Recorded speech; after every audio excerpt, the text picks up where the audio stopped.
Welcome to the Tech Egg. Don't get scrambled. Enjoy the video. You start by opening Settings and going straight to Apps or App Management. This gets you where Uninstall controls live.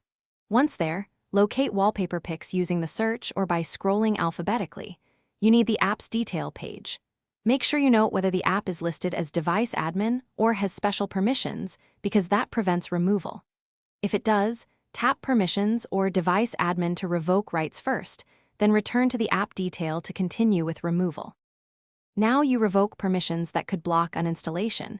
Tap Permissions and turn off storage, location, or overlay access.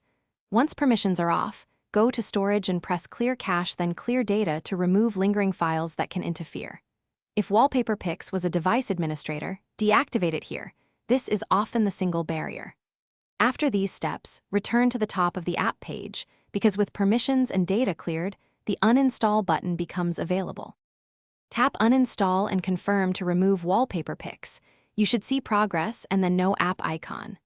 Once done, restart your device to ensure all system references clear and to prevent background services from restarting.